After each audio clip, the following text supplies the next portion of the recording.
It felt like yesterday when I met Robert. It was at a charity event in the town hall. The place was buzzing with people, all dressed up looking their best. I was there because I felt like I needed to be part of the community after moving to the town only a few months ago. Robert was there representing his family's business. "Hi, I'm Robert," he introduced himself, extending his hand. His blue eyes looked genuine and friendly. "Hi, Robert, I'm Clara," I replied, shaking his hand. We chatted about everything under the sun, from our childhood memories to our favorite movies. I found out that he had grown up in this town and had a family business here. I told him about my parents and how I lost them when I was just a kid. He listened intently, and I could feel he genuinely cared. "I'm so sorry about your parents," he said sincerely. "Must have been tough growing up without them." "It was," I admitted, "but their love always remained with me. Plus, I inherited a good amount from my father. It helps me remember them." As the night progressed, we found ourselves more and more engrossed in our conversation, completely oblivious to the hustle and bustle around us. Before we knew it, the event was wrapping up. "Would you like to grab a coffee sometime?" Robert asked, a hint of nervousness in his voice. "I'd love to," I replied, smiling. Our coffee dates turned into dinner dates, and before we knew it, we were planning our wedding. It all happened so fast. I was 27 with an inheritance from my parents and a heart full of hope. Robert was everything I had ever wanted, or so I thought. After the wedding, I was introduced to his family. His dad, Mr. Lawson, was a gentle and warm man. The first time we met, he gave me a big hug and said, "Welcome to the family, dear. I hope you find all the happiness you deserve." Mrs. Lawson, on the other hand, was a stark contrast. She looked me up and down, her eyes cold and calculating. "I hope you know what you're getting into marrying into our family," she said with a thinly veiled warning. Robert jumped in, trying to ease the tension. "Mom, be nice. Clara is my wife now, and I expect everyone to treat her with respect." In those early days, I tried to focus on the positive. I was in love, and I was hopeful that things would get better with time. Little did I know the roller coaster of events that awaited me in the next few chapters of my life. Several months into our marriage, things seemed to be going well. Robert and I had settled into a rhythm. We would often take evening walks, discussing our plans for the future. Our home was a cozy space that we both loved. One morning, I woke up feeling a little off. I was nauseous and had a strange feeling in my stomach. A few days later, the realization hit me. Could I be pregnant? I quickly bought a pregnancy test, and to my shock, it came out positive. I was flooded with a mix of emotions. While I was excited about the possibility of becoming a mother, I was also nervous about how Robert would react, especially considering his mom's clear disdain for me. That evening, after dinner, I decided to share the news. "Robert," I began, taking a deep breath, "I have something to tell you. I'm pregnant." He looked at me, and for a moment his face was unreadable. Then, to my surprise and hurt, he said, "Is it even mine?" I was taken aback. "What? Of course it is. How can you even ask that?" He looked away, avoiding my gaze. "It's just, I don't know, Clara. Everything happened so fast, our marriage, and now this. I need some time to think." I tried to hold back my tears, feeling a mixture of anger and hurt. "Robert, I never expected this from you. This child is ours, and I hoped you'd be happy." He didn't reply. Instead, he left the room, leaving me alone with my thoughts. The next few weeks were tough. My pregnancy symptoms started to kick in, and Robert's cold behavior didn't help. I found solace in the fact that this child was a symbol of our love, even if Robert didn't see it that way. One day, Mrs. Lawson came over unannounced. "I heard the news," she said without preamble. "Is it even true?" "Yes, it's true," I replied, trying to maintain my composure. She smirked. "You think having this child will solidify your place in this family? You're wrong." I felt a surge of anger. "This is my family too now, and this child will be a part of it whether you like it or not." She scoffed. "We'll see about that." And with that, she left. The next few months were a blur. I tried to focus on my health and the baby, but the constant tension at home and Robert's doubt wore me down. My only comfort was the small kicks and movements I felt inside me, reminding me that there was a life growing within, waiting to meet the world. But little did I know that the challenges ahead were far greater than what I had already faced. As my pregnancy progressed, it became harder to manage everything on my own.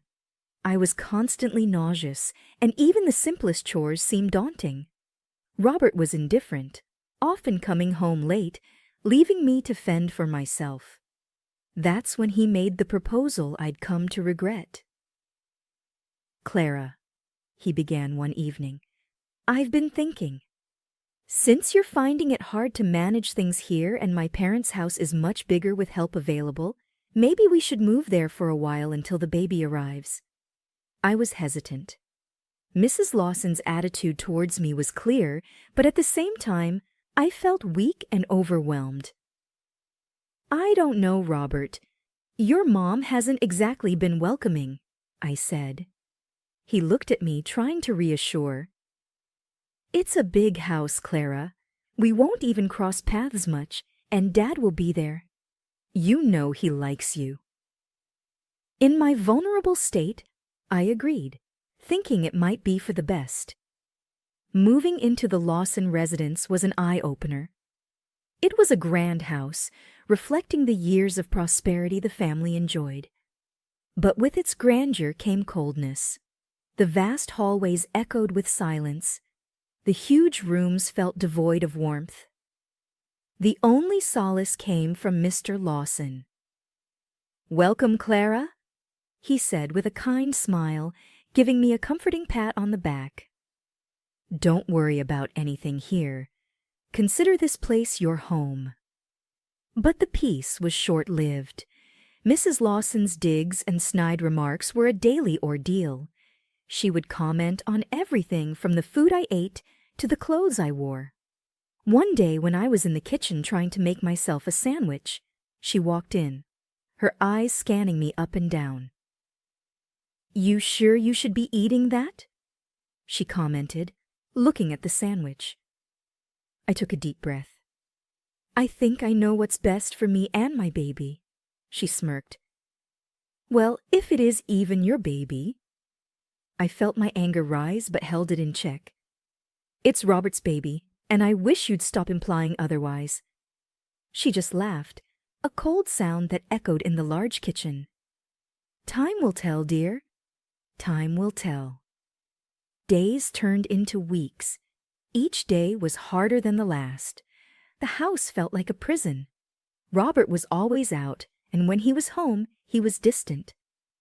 The baby inside me was my only comfort, reminding me that there was a reason for enduring all this.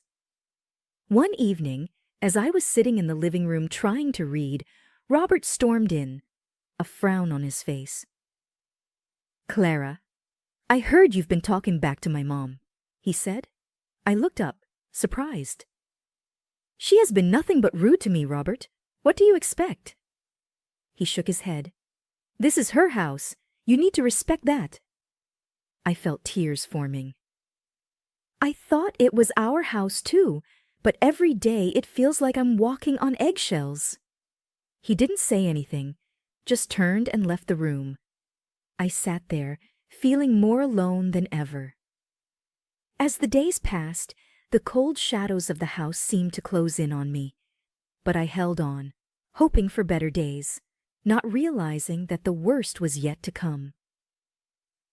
Fall had settled in, and the leaves outside had started their gradual transformation to a vibrant mix of red and gold. The wind carried with it a sharp chill, heralding the coming winter. But inside the house, the atmosphere was even colder. One evening, after a particularly tiring day, the baby wouldn't stop crying. He was restless, and I tried every trick in the book to calm him down.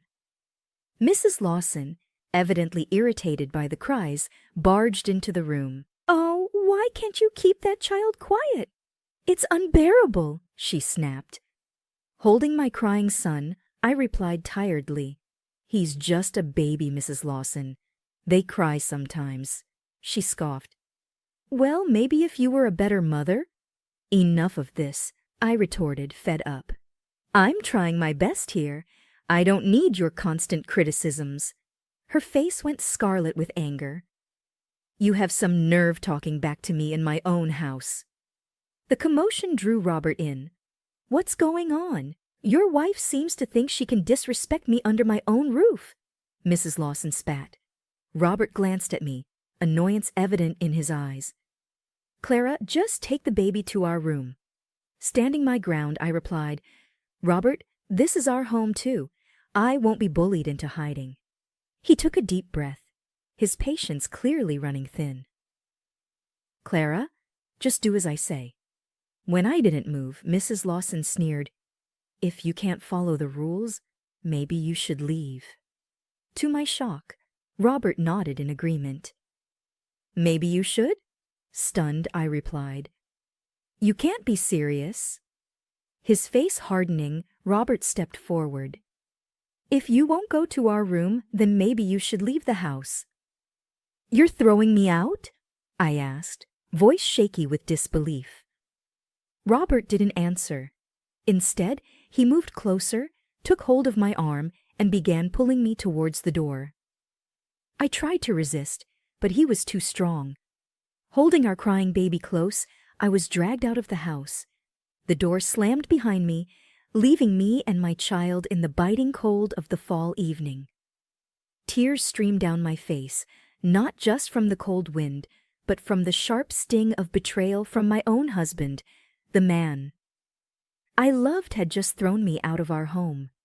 The magnitude of what had just happened weighed heavily on my shoulders as I walked away holding my child close, trying to shield him from the cold wind. The weight of the night's events pressed heavily on my chest, making each step seem like a monumental effort. My son, sensing my distress, had stopped crying but was whimpering softly. I was at a loss as to where to go. It felt like the world had turned its back on me. Then a thought struck me. Rachel, my oldest friend, someone who had stood by me during the happiest and saddest times of my life. We'd lost touch recently, primarily because of the tension in my home, but I was sure she'd help. She lived nearby, just a few blocks away. I headed towards her apartment, praying she was home. As I approached the familiar building, memories of our times together flooded my mind. Our college days, the late-night chats, and the countless cups of coffee we'd shared. I reached her door and knocked hesitantly. After what felt like an eternity, the door swung open, revealing a surprised Rachel. "Clara, my God, what happened to you? Why are you here in the middle of the night with the baby?" Choking back tears, I managed, "Rachel, I didn't know where else to go." She immediately pulled me into a tight embrace, murmuring words of comfort. "Come in, come in." Once inside, sitting on her warm couch with a hot cup of tea in hand, I recounted everything from the tensions with Robert and his mother to the ultimate betrayal that left me on the streets. Rachel listened patiently, her face a mixture of anger and concern. "I knew that Robert was changing, but this is unthinkable," she said, shaking her head in disbelief. "I can't believe Mrs. Lawson would do something like this, but we'll figure something out, okay?" Rachel reassured me. Feeling a little calmer, I asked, "What do I do now?" Rachel thought for a moment. "First, let's get you both settled for the night. Tomorrow we'll think of the next steps, maybe talk to a lawyer." The night was spent in Rachel's guest room, though I barely got a wink of sleep. Having her by my side made me feel a bit safer, a little less lost. The road ahead was uncertain, but with friends like Rachel, I knew I could face whatever lay in store. The morning after the eviction felt surreal. Waking up in Rachel's apartment, the events of the previous night played back in my mind, and a sinking feeling settled in my chest. After a silent breakfast, Rachel, with her unwavering determination, declared, "We're going to get answers today." "You mean about Robert's sudden change and Mrs. Lawson's animosity?" I asked. "Exactly," Rachel responded, pulling out her phone. "I have a contact, Paul, a private investigator. He's helped some friends in the past. Maybe he can help us understand what's really going on." Rachel dialed a number. "Paul? Hey, it's Rachel. I've got a situation here." Yes, I'll text you the details." Turning to me, she added, "He's good, Clara. We'll know what's happening soon." The days that followed were a whirlwind. Paul discreetly began his investigation, tailing Robert and Mrs. Lawson. Each evening he'd provide Rachel and me with updates. It wasn't long before Paul unearthed shocking revelations. "I've been following Robert, and it appears he's seeing someone else," he said one evening, handing over a few photographs. My heart sank as I looked at the pictures of Robert and an unfamiliar woman laughing, dining, and even shopping together. Rachel's anger, evident in her voice, asked, "Do you have any idea who she is?" Paul nodded. "Her name's Angela. Works in a law firm downtown. But that's not all. I've got audio recordings of Mrs. Lawson that you might find interesting." He played back a conversation where Mrs. Lawson discussed her elaborate plan to have me thrown out so that Robert could gain access to my inheritance. Her voice, dripping with greed, sent chills down my spine. "Once Clara's out of the picture, Robert can divorce her. With a good lawyer, he can claim a good portion of her inheritance for emotional distress or some such nonsense. Angela's firm will handle it. Our boy deserves that money more than she does." I sat in stunned silence. It all made a cruel kind of sense now.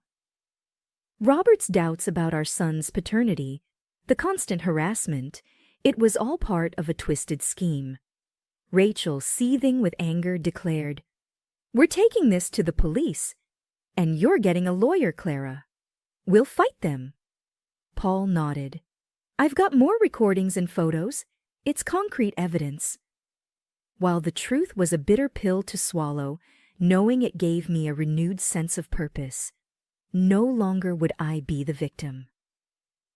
With evidence in hand and Rachel by my side, I was ready to confront Robert and Mrs. Lawson and reclaim not just my inheritance, but my dignity and peace of mind. The chapter of betrayal in my life was about to be closed, and I was determined to ensure justice was served. With the evidence in hand and my resolve firm, it was time to confront my soon-to-be ex-husband and his conniving mother.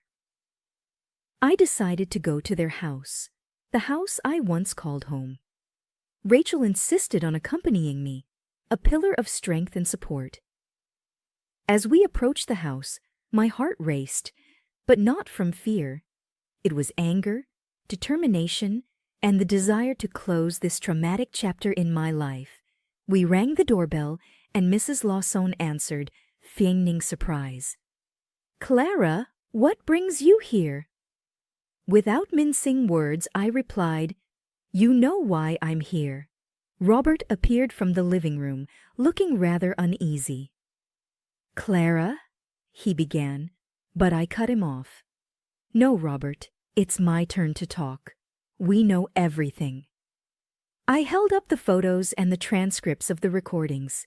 Mrs. Lawson's face turned pale, while Robert looked like he'd been caught red-handed. How did you— Doesn't matter how, Rachel interrupted. What matters is that you both have been exposed.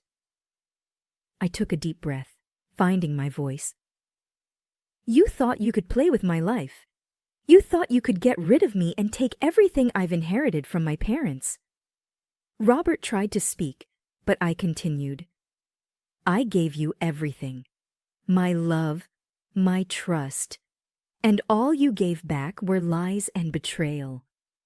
Your affair with Angela, your scheming with your mother to get your hands on my inheritance, you won't get a single cent. Mrs. Lawson, always the instigator, tried to salvage the situation. Clara, dear, let's discuss this calmly. Maybe there's been a misunderstanding. I scoffed. Misunderstanding? I've heard your conversations. You orchestrated this entire sham, making Robert doubt our child and pushing me out. And for what? Money? How low can you stoop? Rachel stepped forward. We've already spoken to the police, Mrs. Lawson, and Clara has a lawyer. You won't escape this. As we walked away, I felt a weight lift off my shoulders. Confronting them had been cathartic. While the journey ahead would be long and challenging, I was ready to rebuild my life, free from the shackles of deceit and betrayal. The courtroom was filled with tense energy, a battleground of truth against deceit. It was the place where my long-awaited vindication would finally occur. My attorney presented our first piece of evidence, the results of the paternity test that unequivocally proved Robert was indeed the father of my child. The judge reviewed it, casting a stern look at Robert. Do you have anything to say? Robert looked down, unable to meet anyone's gaze. No, Your Honor.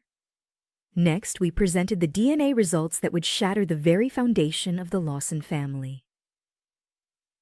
Your Honor, my attorney began, these results indicate that Mr. Robert Lawson is not biologically related to Mr. Richard Lawson.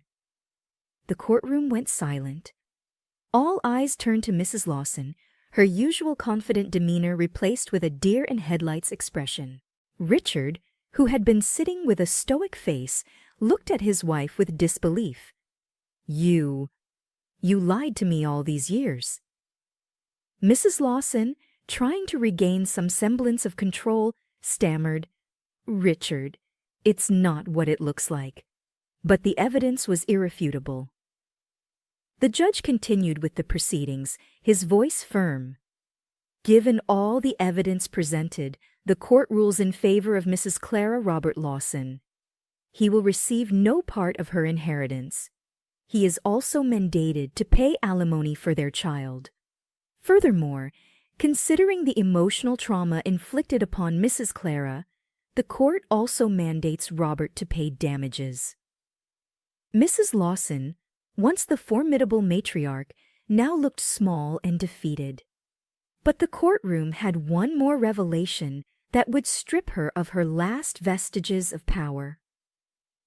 Richard stood up, facing his soon-to-be ex-wife. I've filed for divorce, and I've already begun the proceedings to claim our house. You won't see a single penny from our joint assets. She was speechless, her empire and decades of manipulation crumbling around her. Walking out of the courtroom, the sunlight seemed brighter, the world fuller. Rachel hugged me tightly. You did it, Clara. Justice is served. I took a deep breath, feeling the weight lift off my shoulders.